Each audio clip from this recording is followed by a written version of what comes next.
sempre domenica 1° dicembre. Io sono qui adesso per intervistare un altro personaggio importante di questa manifestazione. Si chiama? Renato Iudica da Belluno. Ah, ok, perfetto, hai detto direttamente tu che sei da Belluno. Io volevo appunto presentare il fatto che a questa manifestazione che si sta svolgendo in Friuli è venuto addirittura un ragazzo che non è un ragazzo normale, perché è il presidente? Sono il presidente della scuderia bellunese Alfa Romeo appunto di Belluno. Ok, benissimo. Perciò, quindi un viaggio di un'oretta e mezza per venire fino a qui? Sì, un'oretta e mezza. Ok, allora raccontaci un pochino, il tuo club, la tua scuderia, da quante persone è composta? Allora, è composta da 6 nel direttivo e poi abbiamo 4 soci onorari, Sì. di cui anche Marco Fazio, e poi abbiamo anche il giornalista dell'automobilista d'epoca, Dario Mella. Insomma, avete un sacco di... Esatto, Sì. abbiamo un sacco di persone, in tutto siamo una ventina di soci, sempre in crescita.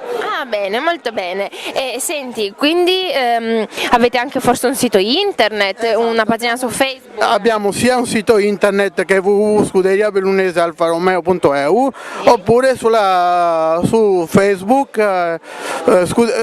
basta cercare Scuderia Bellunese. Ok, molto bene. Senti, invece qui oggi siamo stati molto fortunati perché abbiamo avuto, oltre a un po' di vento, per una bellissima giornata soleggiata. Ok, come sta andando? Vi state divertendo? Come vi state trovando qui? Molto bene, un'ottima organizzazione, tutto bello, per fortuna il tempo è buono, per fortuna non abbiamo neanche trovato neve. Ah, perché vi aspettavate neve? Prevista, Ah, ok. nel Bellunese era prevista. Ok, benissimo. Senti, vuoi dire ancora qualcosina? Vuoi, non so, magari lanciare un messaggio? Beh, anzi, io mi soffermerei ancora due secondi sul perché sei qua, perché mi stavi appunto dicendo prima che voi avete una gran passione per... Esatto, per il marchio storico dell'Obiscione Alfa Romeo.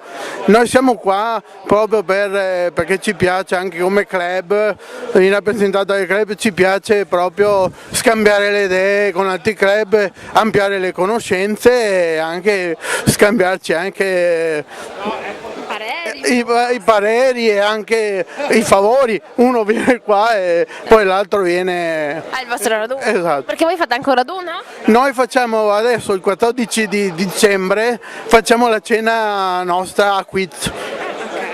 Quindi chi volesse Approfittiamo, chi volesse partecipare entro il 5 di dicembre deve iscriversi. basta che va a visitare il nostro sito e Ok. può vedere tutte le informazioni. Va bene, perfetto. Ok, allora io ti ringrazio, grazie mille. Grazie a voi. Salutiamo Belluno, giusto? Salutiamo Sì, tutta Belluno. Ok, Saluto perfetto. tutta Belluno in effetti. Grazie mille. A tra poco.